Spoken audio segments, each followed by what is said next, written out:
Right, welcome to this review for the new NECRONS Codex. It's been out for a while. I've got around to reviewing this one here. I'm planning to review this in two parts. So the first part will flick through the artwork and the lore at the start.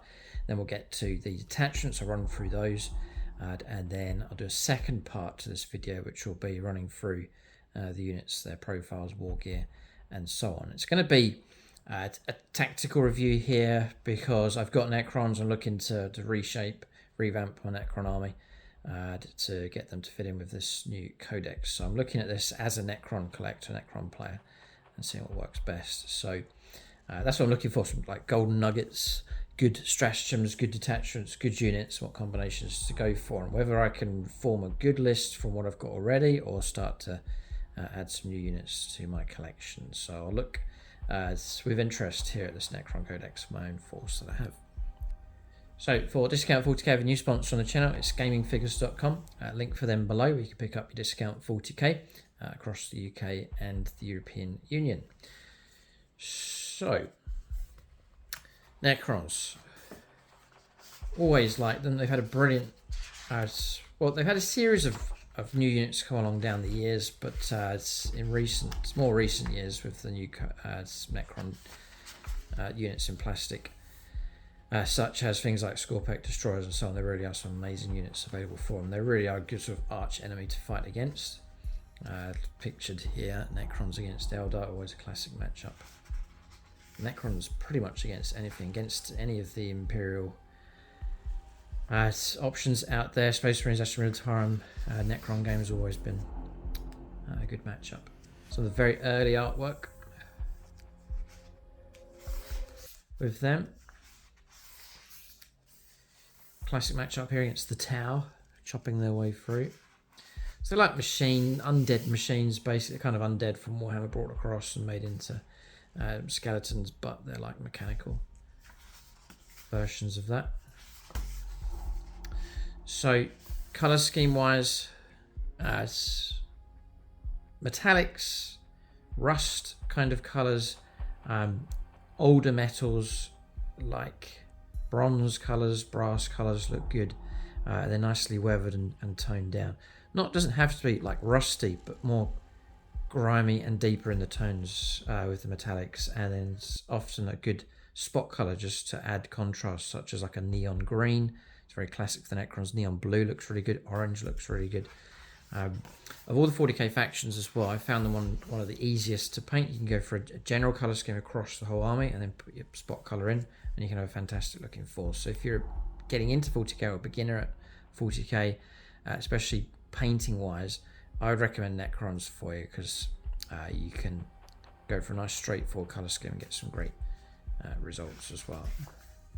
Some of the more up-to-date artwork. And again, see the metals here, grimy, darker tones, and then your spot color here. In this case, it's the neon green, which is sort of classic, which is the color I've gone for. You can search on the channel for painting tutorials for the Necrons. I have those available. I'll show you a nice straightforward color scheme for them. So I talk about the dynasties with all the different themes. We'll see those in the detachments. Some amazing sculpts available for them as well. The Silent King's incredible. Saltec dynasty. Nefrit. Neolak. Novok. Don't know if I'm pronouncing them correctly.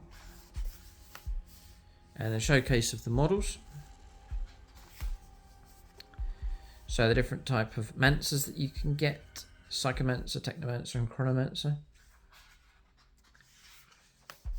This thing here, I'm not so keen on this model, but it's glorious for sure. The Catan Shard of the Void Dragon.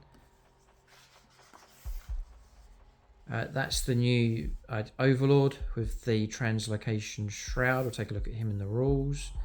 Orokan the Divine has been resculpted. Imhotep the Stormlord has been redone. So this is a great time for Necrons with resculpts coming through, adding to an already strong collection. I have these. I'm looking at these to paint up. I have them already. They're on the shelf next to the painting desk just to get those done. But if I could go for them, I could paint them up pretty quick. That's the Ophidian Destroyers. This is an amazing model. Zarek, I think it is, the Silent King. Fantastic sculpt. Incredible sculpt. Really the focal point of an army for sure. I was skeptical when Games Workshop said they were resculpting the Necron Warriors, but they've done. So I thought, how could you improve on the sculpt? But clearly they've done a fantastic job. The newer sculpts are brilliant. And then onto Combat Patrol. Just to give you a flavour of the Codex here. And then the Combat Patrol Detachment, which we'll skip over. We'll skip over these units here as well. We'll come to them later on. And then we're on to the Army Rules and the Detachments, which is going to be the main focus here for this video. So the main Army Rule then is Reanimation Protocols. The idea is that you lose models, they can start to be restored back to your force, or indeed restoring wounds, like you've got a vehicle and so on that can add wounds back on. So if your army faction is Necrons, at the end of your command phase, each unit from your army with this ability that is on the battlefield activates its reanimation protocols and reanimates D3 wounds. Each time such unit reanimates a wound, if the unit contains one of the models with fewer than their starting number of wounds remaining, select one of those models. That model can regain one lost wound. And if all models in that unit have their starting number of wounds, but that unit is not at its starting strength, one destroyed model is returned to that unit with the one wound remaining. Once such a unit has its starting strength and all of its wounds, nothing further happens. Just you can't build on the original size of the unit. And to give you an example, I'm going to go through this example because it's just to get your head around the reanimation protocol rules.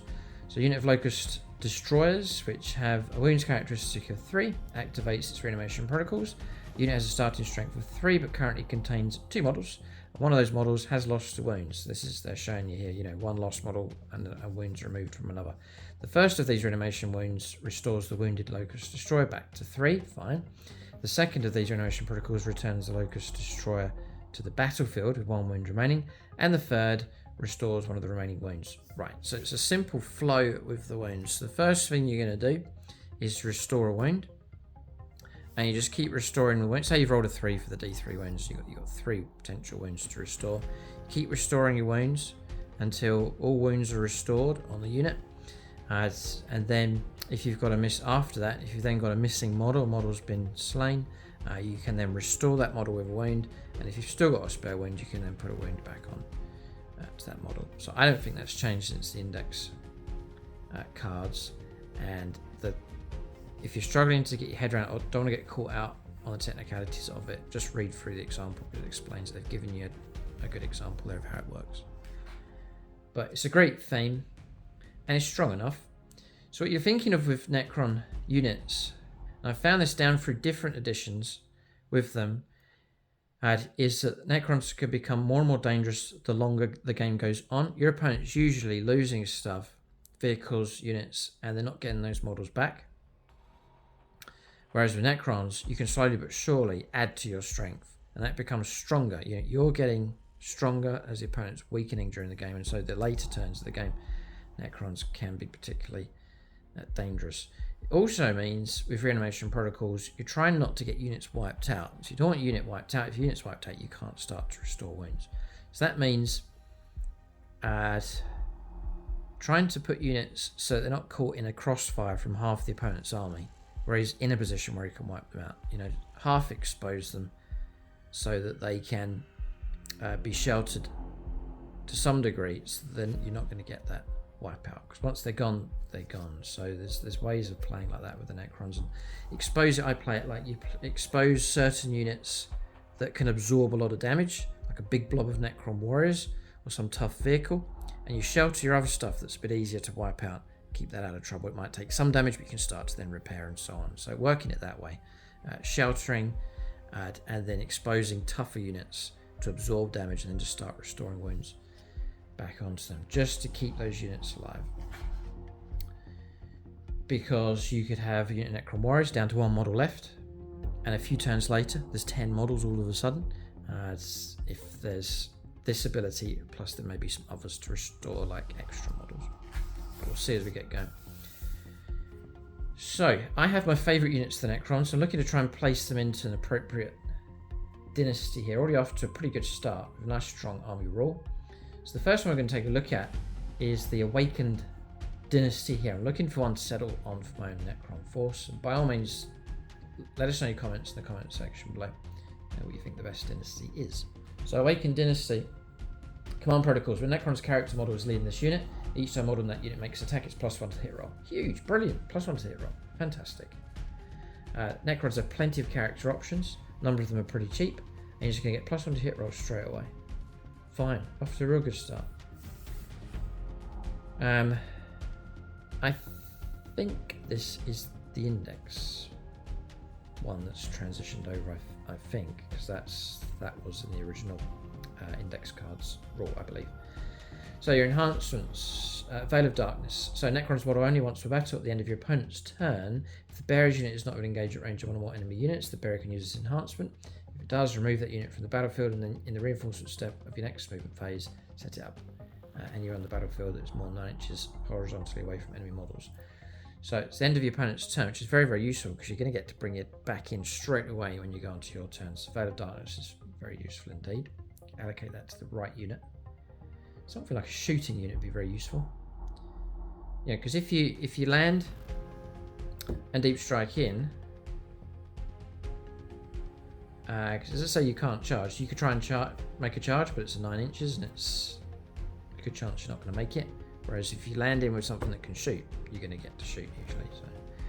So, Neferrealm Casket, Necron's model. Whilst the bearers leading the unit, models that unit have the stealth ability. Nice one to hit rolls. Okay. Phasal Subjugator is an aura ability. Necron's model. Whilst a friendly Necron's unit, excluding character units, is in 6 inches of the bearer. Each time model that unit makes an attack, add 1 to the hit roll. Yeah. Well. Nice. So it's like an enhancement of that one. So just for the unit, actually becomes an aura. And well,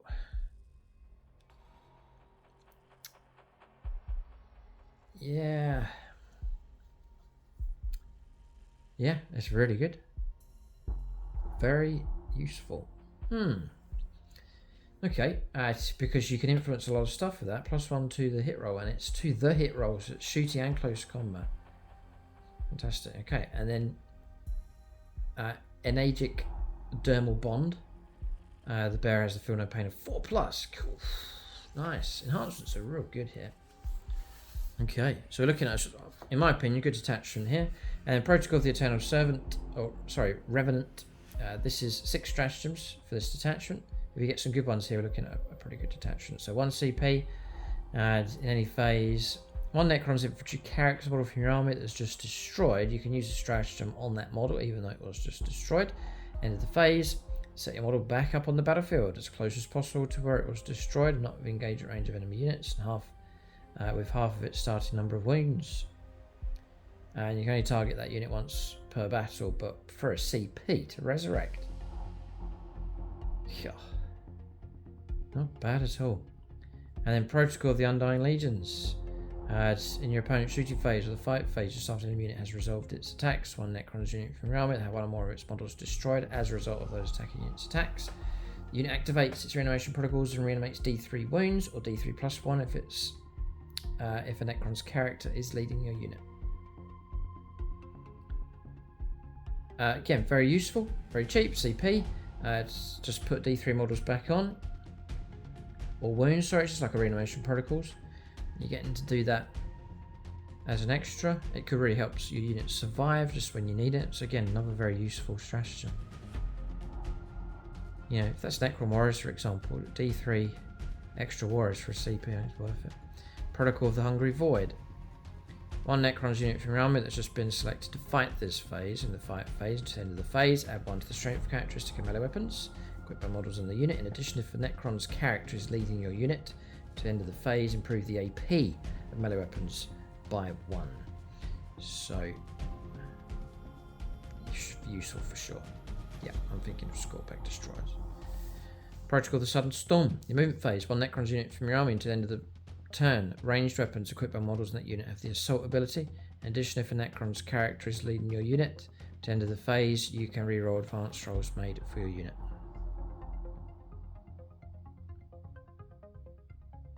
Okay.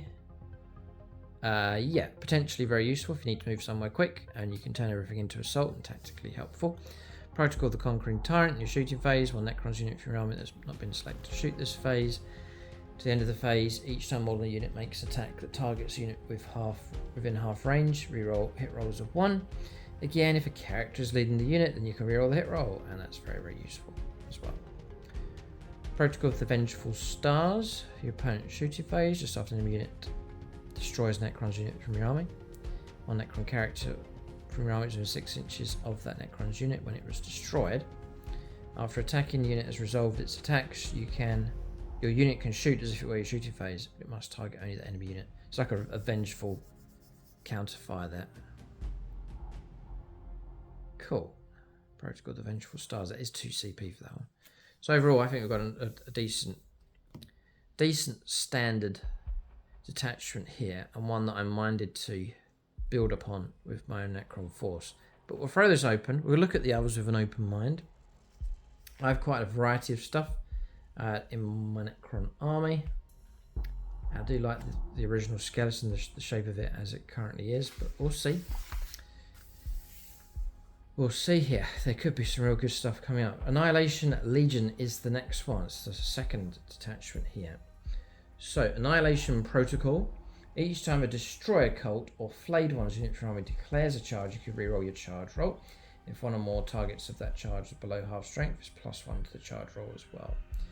So this is more themed. If you're going for Destroyer Cult type units, I'm thinking things like Scorpec Destroyers and so on. If you're going for a real choppy army, then this would be helpful. Rerolling charge is going to help you get those charges in, the +1 to the charge as well against targets below half strength. Okay, so that's okay. We're looking for some real good enhancements and stratagems here. So Eternal Madness is first. Necrons model only. In the fight phase, each time a model on the bearer's unit is destroyed, if that model has not fought this phase, then on a d6, then you can fight.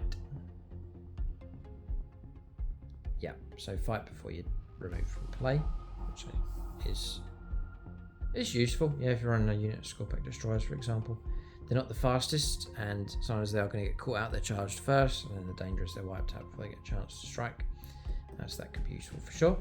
Ingrained Superiority, Necrons model only. Each time model in the unit bearer's unit makes an attack on a critical wound, improve the AP by 1. So it's okay. Soulless Reaper, Destroyer Cult model only. Each time an enemy unit with engaged range of the bearer's unit is selected to fall back, roll 1d6 on a 3+. I cannot fall back, I must remain stationary. Yes, okay, it's occasionally going to come up.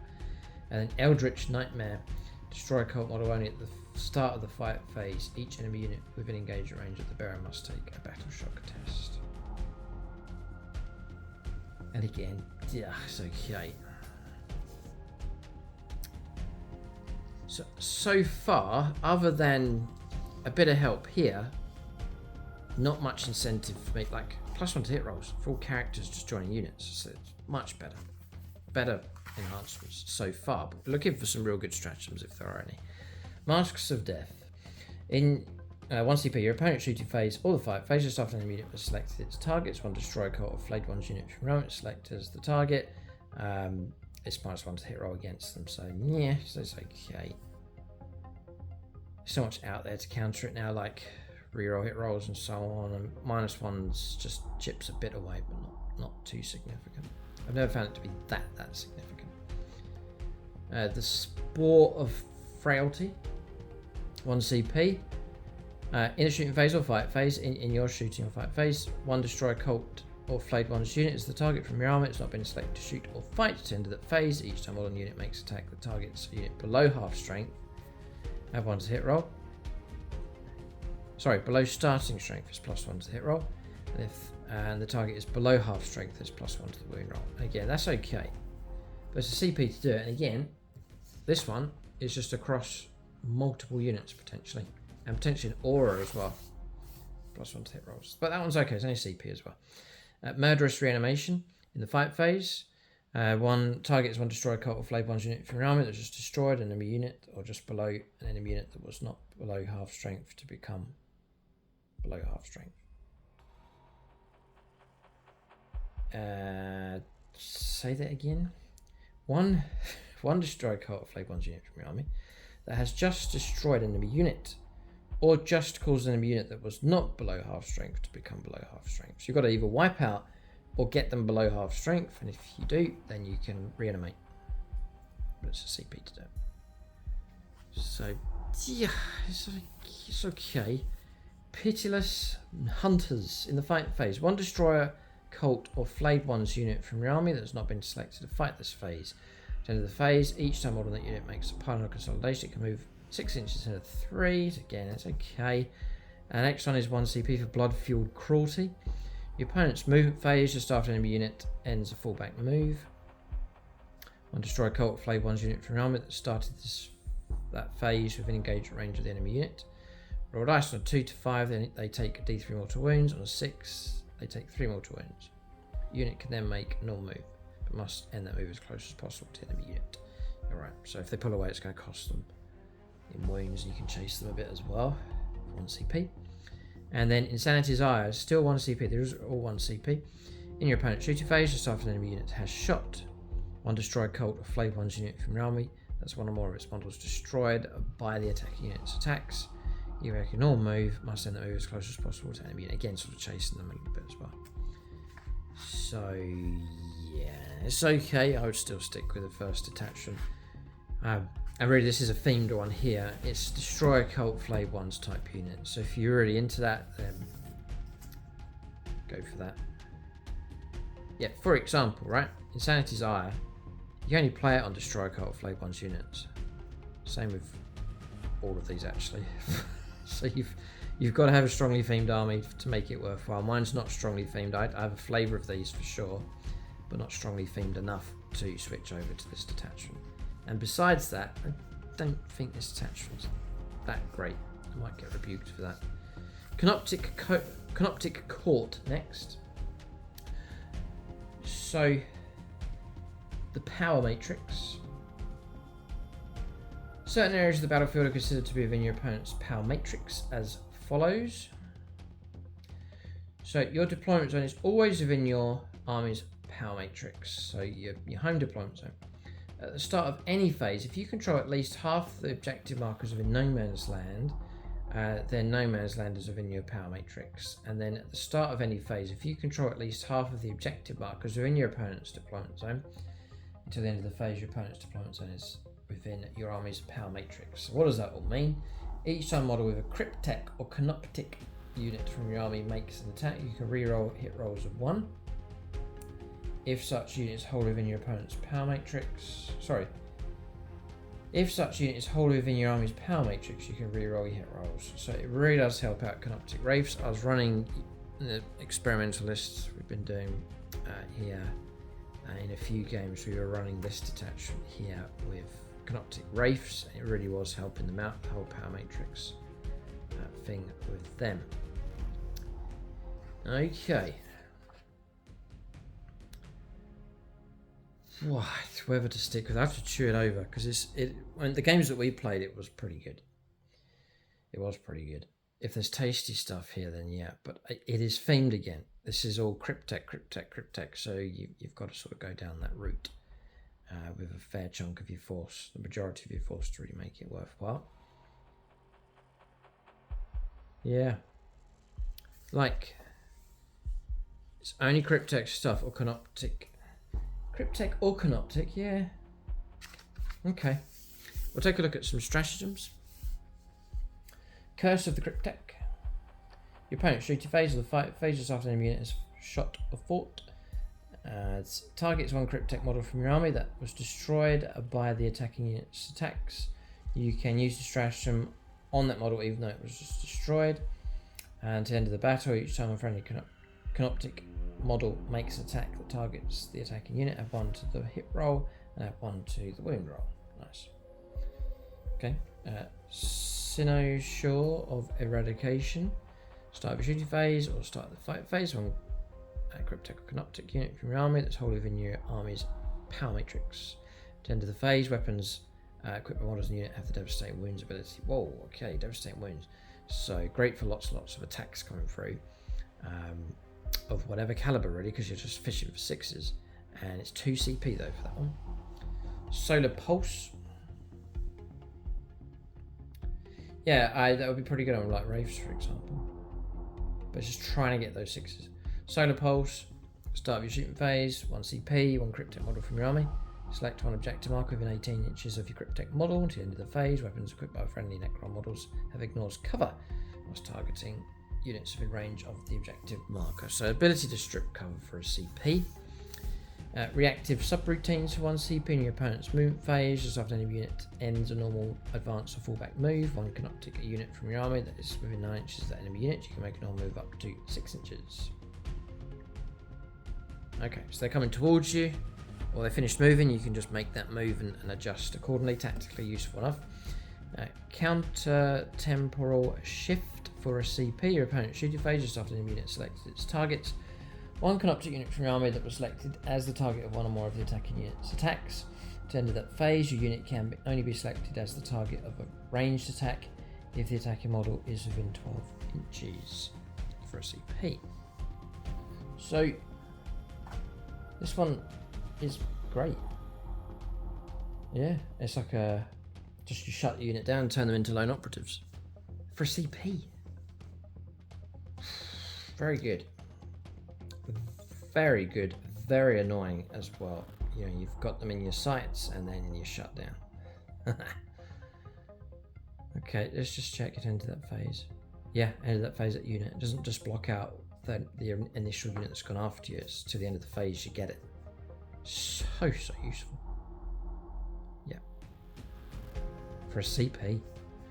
Suboptimal Facade.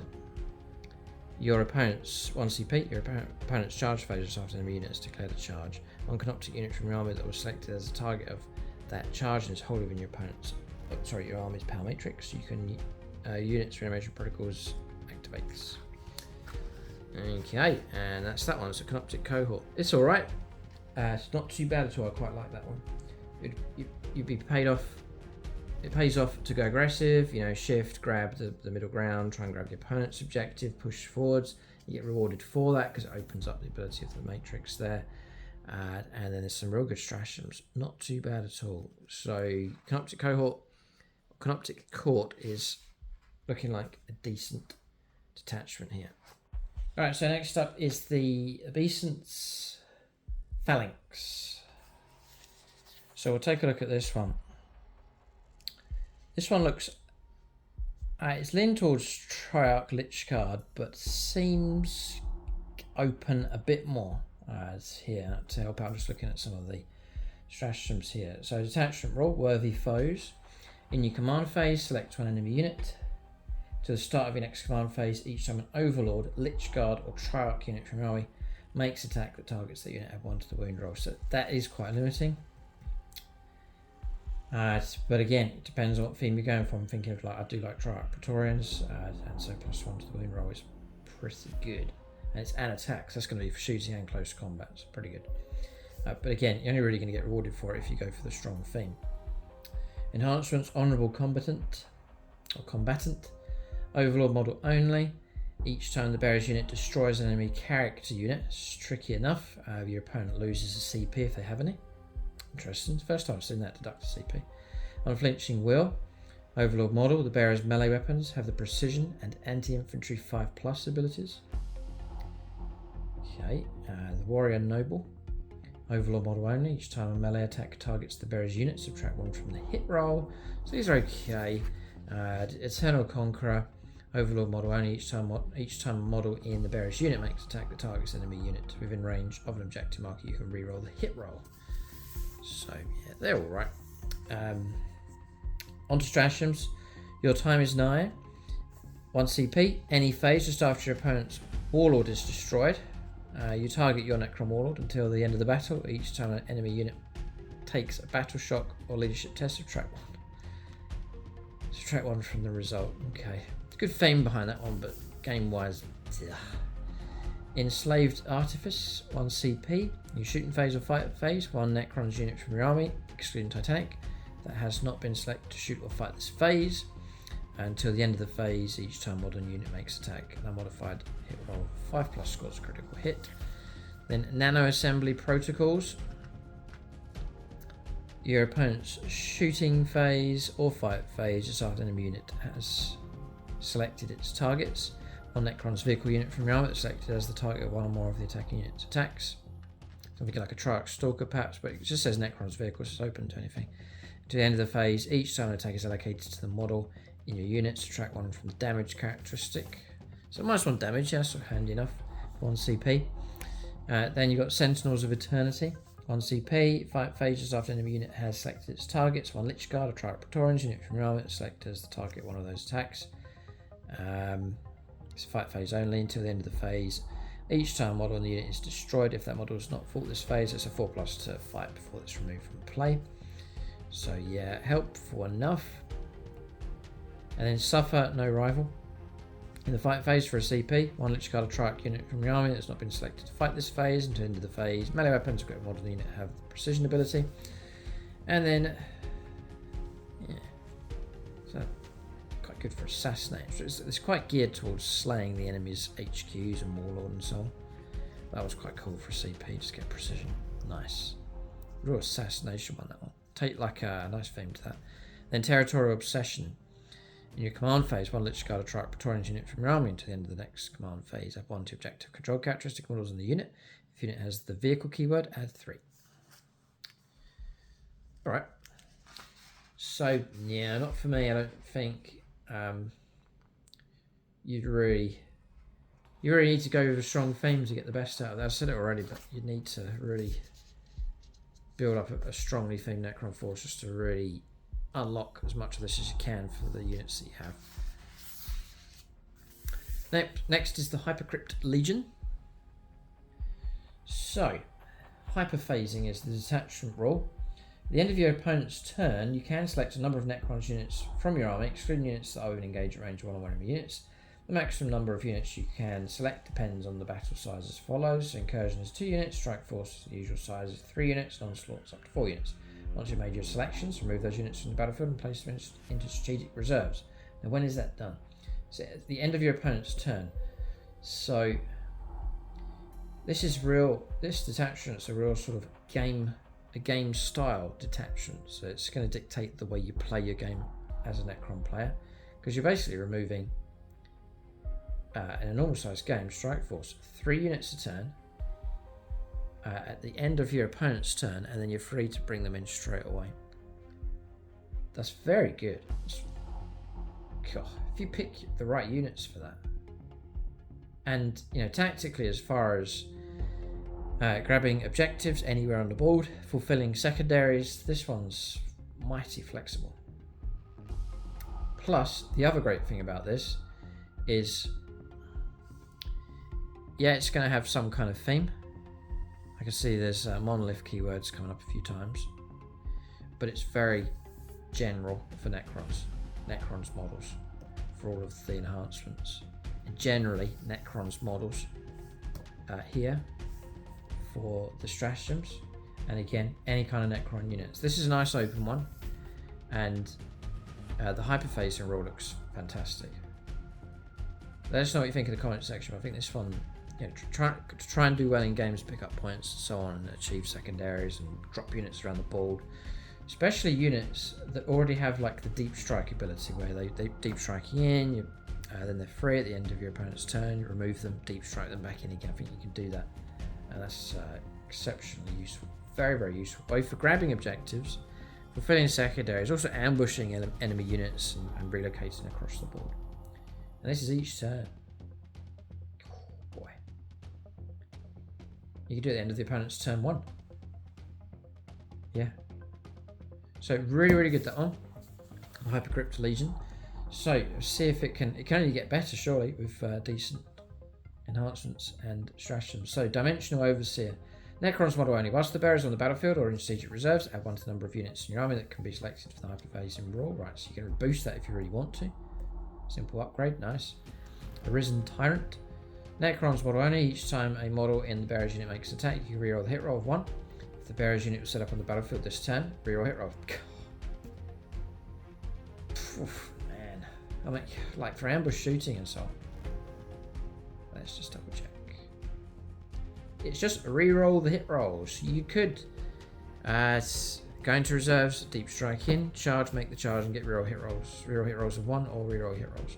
No, reroll hit rolls if you came in by that ability. Excellent. Gosh, it's getting better and better. Hyperspatial transfer node. Each time the bearer's unit advances, do not make an advance roll. It's a guaranteed 6. Well, useful enough. There's units out there where you could really do well with that one. Interesting. And then Osteoclave Fulcrum. Models of the bearer's unit have the deep strike ability. Ah. Right.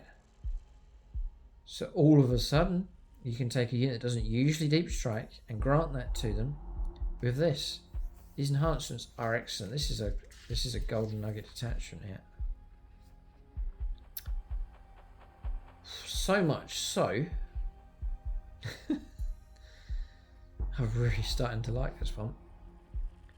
The need to be able to maneuver around the board and get to different corners of the table for whatever reason is so important in 10th edition. This has it, and it's not locked into a certain style. It really isn't, and so this is... So let's just check something else. At the end of your opponent's turn, you can select up a number of Necron units. So it's so open because it's any unit anywhere, as long as it's not engagement range. But other than that, so it doesn't have to be, you know, a certain HQ has to be with them, a certain keyword. It's just any units you want. It's very, very open, very, very flexible. These enhancements are superb. So now we'll take a look at these 6 across here, these stratagems. So hyperphasic recall. It is 2 CP straight away. Interesting. Your opponent's shooting phase or the fight phase just after any unit has shot or fought. Right, so they've done their thing. And then the target is 1 infantry unit from your army that has had 1 or more of its models destroyed as a result of the attacking unit's attacks, and 1 friendly monolith model. Remove your infantry unit from the battlefield and then set it back up anywhere on the battlefield that is wholly within 6 inches of your monolith and not engage range of 1 or more enemy units. So using the monolith to pull a unit away. So I don't know how often that's gonna happen.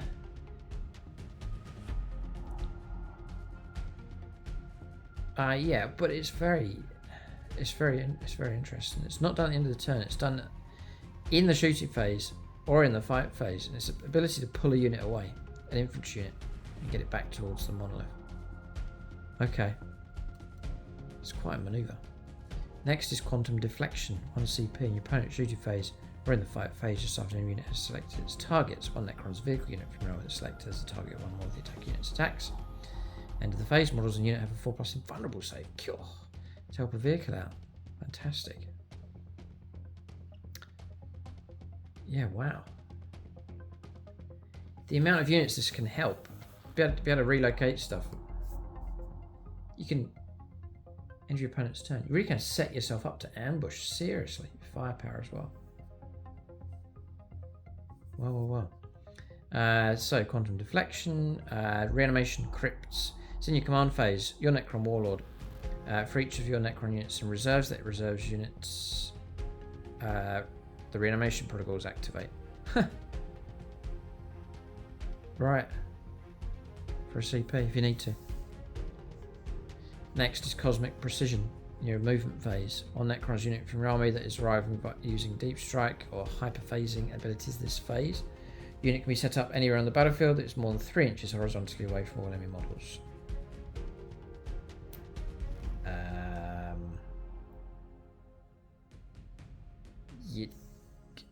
Alright, I was going to say. You can't declare a charge, I was going to say. But obviously for shooting, or if you're easy to get in tight near something for whatever reason to get near an objective, the opponent might be too close to, usually, to get within 9. That kind of thing. Yeah, and may well need that for 1 CP, useful enough to have. Dimensional Corridor. 2 CP this one, in your charge phase. 1 Necron's unit from your army that was set up on the battlefield this turn using the Eternity Gate ability of the Monolith model. They're eligible to declare a charge. Okay, and then Entropic.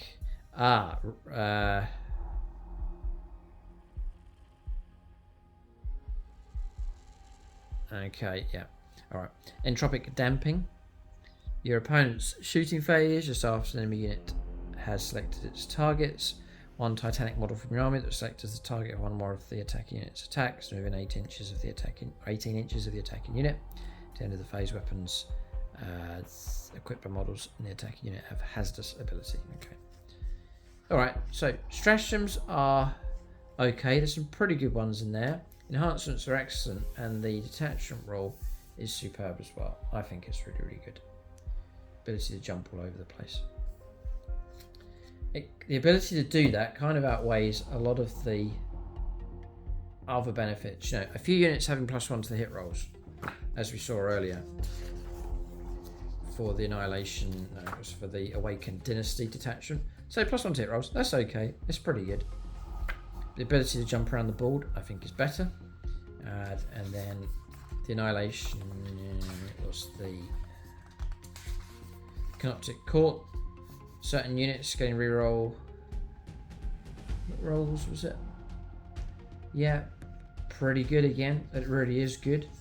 But I still think potentially the ability to relocate like that with so many units and such a diversity of units is very, very powerful. So I reckon Hypocrite Legion is really, really good. And the other two is the Canoptic Court. I do still like that. I've played a few games of that one. And you got sort of more of the original one from the Index Awakened Dynasty, which I still think is pretty good as well. For characters, just get some cheap characters, dot them in amongst units, and buff them out as much as possible. But outweighing all of that, at this point, as reading this, is the Hypocrite Legion. I think that's tactically really good. And it's tactics you need, flexibility you need if you're going to go on to win games. And it's all about scoring points for objective holding and then snatching secondaries and so on. Also great for ambushing the opponent. So you may see me dabble with this one. You may well see that happen. So that's the review. I've looked at the detachments, had a flick through the book. There's going to be part 2. I'm going to go through the Necron units. I'm going to try and keep it as tight as possible. I don't want to go through every stat line and chew through and make it too long a video. I want to just go through it at a good pace. You can check that video out. That'll be part 2. So that should be live at the same time as this video goes live as well. Usually when you see a tactical review of a codex, there's more tactics videos to come. Start doing some experimental battles and start revamping the army, adding units and so on. So this is the start here of a reawakening for the Necrons on the channel. And there's pressure on. I've got to get a move on the Necrons because we have our league now for season 12. I want to get the Necrons into the league and see how well they do. But that's the review. For discount 40k, follow that link below for gamingfigures.com. And then I'll see you in the next video, part 2, as we take a look at the stat lines for these Necron units. Thanks for watching. Tune in next time.